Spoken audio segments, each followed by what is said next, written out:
मैं चिराग मोदी आप सबका एस्ट्रो विचार चैनल पर स्वागत करता हूँ। आज हम बात करेंगे अनुराधा नक्षत्र के बारे में। अनुराधा का भी सिंबल विशाखा के सिंबल से ही मिलता जुलता है, एक कमल का पुष्प। विशाखा और अनुराधा हमेशा एक ही जोड़ के दो नक्षत्र है, वो कपल तारे हैं। अगर हम विशाखा का नाम राधा मान ले तो यह तारा उसी का ही रूप है और उसे हम अनुराधा कहते हैं। अगर अनुराधा नाम के प्रीफिक्स और सफिक्स को हम तोड़े तो पहला प्रीफिक्स आता है अनु, और अनु का मतलब है कि आगे या बाद में या पीछे जो आने वाला है वो। और अगर विशाखा राधा है तो यह है अनुराधा। तो आओ चलो हम अनुराधा तारे के बारे में बात करते हैं। जैसे विशाखा एक समर्पण का तारा है, वैसे ही उसी से मिलता जुलता तारा है अनुराधा, जो दर्शाता है डीप डिवोशन। राधा शब्द लिया गया है आराधना से, जिसका मतलब है एडोरेशन एंड डिवोशन। दोनों तारों को पैर में अगर सोचे तो दोनों में एक सिंगल माइंडेड डेडिकेशन व्यक्त होता है, किंतु अनुराधा यहां थोड़ा अलग निकलता है। विशाखा सिंगल माइंड डेडिकेशन है जो आगे बढ़ के प्रेम और समर्पण अनुराधा में प्रेरित होते हैं, और इसी वजह से अनुराधा सिंबल विशाखा के सिंबल से अलग पड़ता है। और अनुराधा एक फिनिश लाइन है जो एक और फूल को संजोकर अपने साथ लाया है, और जो है प्रेम और समर्पण। अनुराधा वो कमल का पुष्प है जो मड में खिलता है, गंदे पानी में खिलता है, लेकिन वो अपनी खूबसूरती से पूरी दुनिया को मंत्रमुग्ध करता है और कृष्णा के चरणों में चढ़ता है, लक्ष्मी जी के चरणों में चढ़ता है।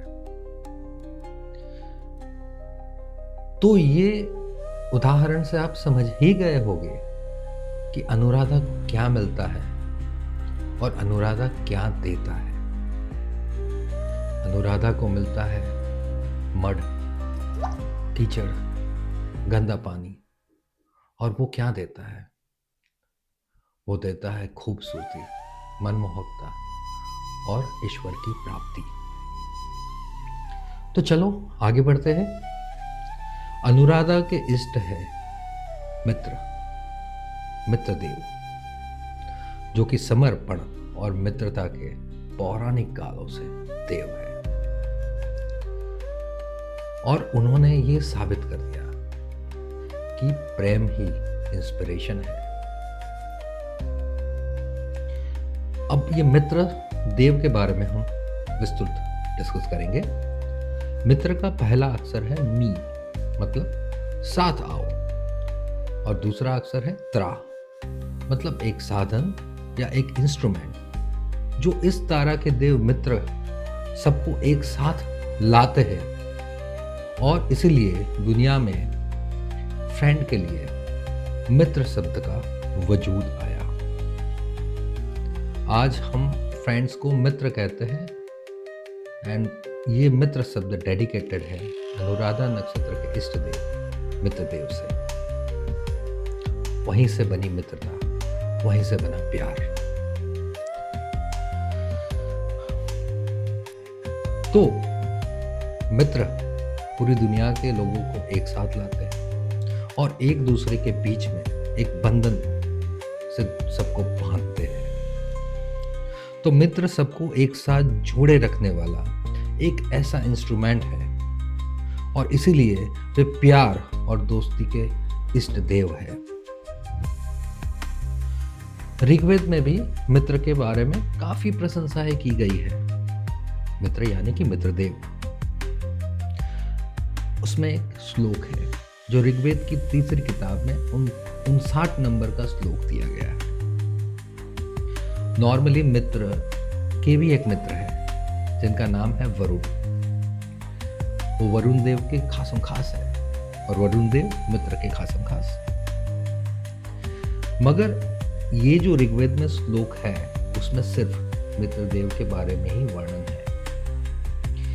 ये श्लोक तब बोला जाता है जब ऋग्वेद में मित्रदेव की उपासना की जाती है, तब मित्रदेव की प्रशंसा के लिए ये श्लोक बोला जाता है। मैं संस्कृत में तो नहीं बोल पाऊंगा, बट उसका हिंदी रूपांतरण प्रस्तुत करता हूं। मित्र के शब्द हमें प्रेरित करते हैं। मित्रता का वजूद स्वर्ग और मृत्युलोक में है। मित्र हमें उस निगाहों से देखता है जो कभी बंद ही नहीं होती। तो चलो ये पवित्र मक्खन मित्र देव को स्वीकार्य हो।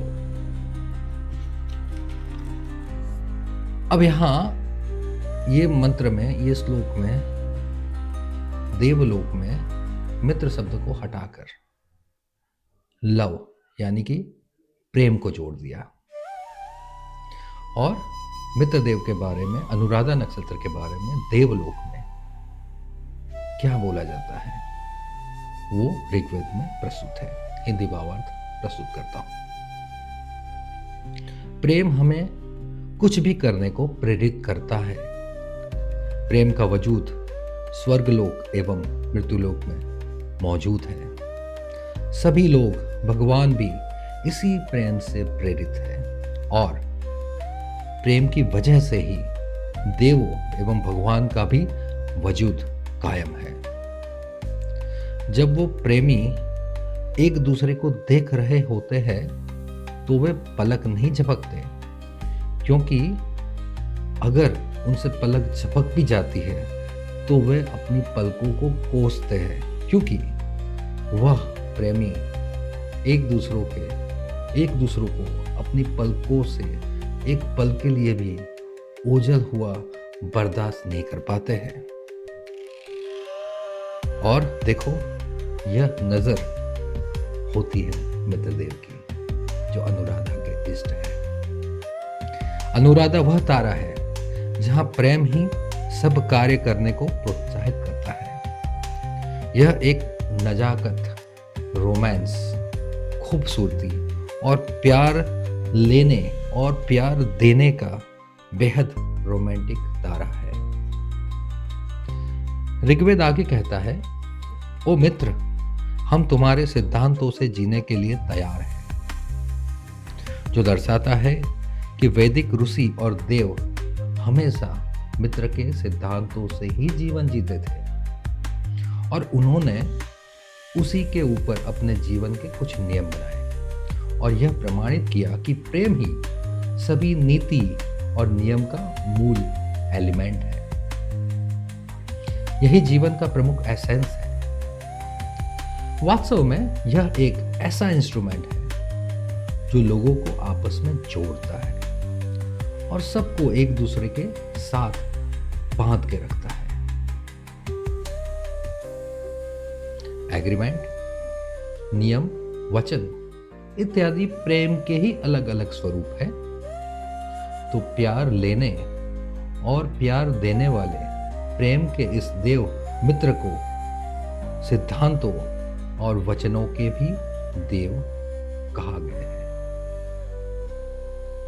अनुराधा एग्रीमेंट, वचनों और सिद्धांतों से बंधा हुआ है और यही नियम प्रेम और भावनाओं को दर्शाते हैं।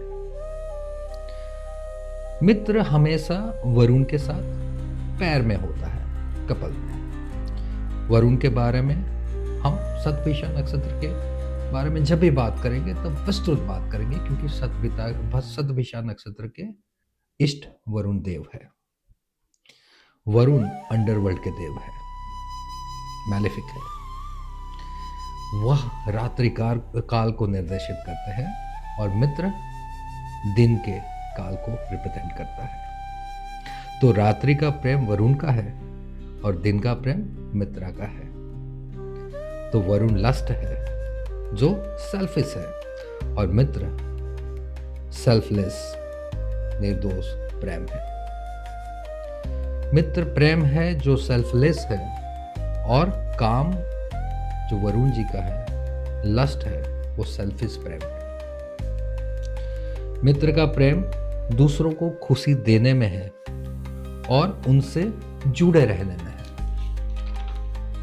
वरुण का लस्ट मतलब सेल्फिश प्रेम मतलब खुद के लिए खुशी बनाना और फिर इसी तरह से दूसरों से जुड़ना। तो मित्र खुशी देता है और इन्हें दूसरों को संतुष्ट करके ही सुकून मिलता है। हालांकि मित्र लस्ट में नहीं मानते मगर जुड़े रहने के लिए वे सब कुछ करेंगे। जो इनके नेचर से विपरीत है वो सब कुछ चीज भी वो करेंगे बस दूसरों को खुशी देने के लिए, दूसरों से जुड़े रहने के लिए, दूसरों की भावना को आहत ना पहुंचाने के लिए, दूसरों को खुश करने के लिए। अनुराधा में समर्पण का भाव है। कभी भी सेल्फलेस और सेल्फिश प्रेम को संपूर्ण जुदा करना मुमकिन नहीं है। अनुराधा नक्षत्र में हम ये समझे कि देखो सेल्फिश प्रेम और सेल्फलेस प्रेम कहाँ शुरू कहाँ खत्म आइडेंटिफाई करना बिल्कुल नामुमकिन है। मगर जो करना पड़े, जो देना पड़े, जो निभाना पड़े वह सब कुछ करेंगे अनुराधा सिर्फ जुड़े रहने के लिए, जो उनके सेल्फलेस प्रेम को दर्शाता है। एक कहानी है उत्तर रामचरित मानस में जिसका उल्लेख महाभारत में किया गया है। मित्र और वरुण एक दूसरे में एक ही सिंगल बॉडी में समाये हुए थे। वे नॉर्मली ऐसे ही दुनिया में घूमते हैं एक ही बॉडी में। और उर्वशी को मिलने के लिए उर्वशी की तलाश में वो समुद्र किनारे भटक रहे थे। तभी उर्वशी उनसे मिलती है। उर्वशी को तो आप जानते ही होंगे, इंद्र की अप्सरा, सबसे सुंदर और अत्यधिक आकर्षक अप्सरा। जब उर्वशी उन्हें मिलती है तो उन्होंने उर्वशी के साथ अनगिनत बार संभोग किया, यहां तक कि उर्वशी गर्भवती हो गई। अब आगे क्या करना, उस बात को लेके मित्र और वरुण के बीच में मतभेद होने लगे और झगड़ते हुए दोनों अलग अलग हो गए। पहले एक ही बॉडी में थे, अब दोनों अलग हो गए। मित्र ने उर्वशी को कहा कि बस अब मत करना, इसकी प्यास कभी नहीं बुझने वाली है। वरुण ने फिर उर्वशी को फिर से रति क्रीड़ा करने का प्रपोजल दिया, मगर उर्वशी ने वरुण को बार बार प्रपोज करने के बाद उसको ज्यादा लगा और उसने मित्र की बात सुनते हुए वरुण को मना कर दिया। लेकिन वरुण अपने एक्साइटमेंट को कंट्रोल ही नहीं कर पाए और वरुण ने अपना वीर्य इजैकुलेट कर दिया। यह देख के उर्वशी को खुद पे बहुत बुरा लगा। उसे लगा कि यह पुरुष को उसकी सुंदरता और उसके शरीर की अत्यंत तीव्र आवश्यकता थी, मगर उसने क्यों मना कर दिया। उसी वजह से उसने वरुण के वीर्य को इकट्ठा किया और एक कृत्रिम गर्भाशय बना के उसमें रख दिया और उसमें अपना भी एक अंडकोश उसने रिलीज कर दिया और वहां पे उसका अंडकोश फर्टिलाइज हुआ वरुण के वीर्य से और महज कुछ ही दिनों में 2 बच्चे पैदा हो गए जो ऋषि अगस्त्य और ऋषि पराशर के नाम से जाने गए। तो यहाँ हम देख सकते हैं कि मित्र के प्रेम में कंट्रोल था और उर्वशी ने चाहते न चाहते भी प्रेम और जुड़े रहने के लिए बार बार मित्र और वरुण के साथ संभोग किया और दोनों को संतृप्ति और खुशियां प्रदान करी। वही है अनुराधा। विशाखा और अनुराधा नक्षत्र को दो राधा रानी के नाम से वैदिक काल से जाना जाता है और राधा जी के उल्लेख किए बिना ये दोनों नक्षत्रों की कहानी तो अधूरी है। श्री राधा रानी का श्री कृष्णा के प्रति समर्पण ही मित्र और वरुण की पोलारिटी का सर्वोत्कृष्ट स्वरूप है, जहां प्रेम काम में रूपांतरित हुआ और प्रेम को ही सुप्रीम नियम माना। श्री चैतन्य महाप्रभु ने खूब लिखा है। श्री राधा जी और कृष्णा के प्यार के बारे में मैं सिर्फ भावार्थ बताता हूं। राधा रानी जो कृष्णा के बारे में बोलती है, जो सोचती है, उसका भावार्थ। राधा रानी सोचती है, हो सकता है कि वो मुझे बाहों में ले, या हो सकता है कि वो मुझे अपने पैरों से रौंद दे, या तो शायद वो सिंपली मेरे दिल को तोड़ दे और मुझसे कभी ना मिले। उन्हें जो अच्छा लगे वो वह करे, लेकिन वो हमेशा के लिए मेरे आखिरी सांस तक मेरे तन मन धन के मालिक रहे।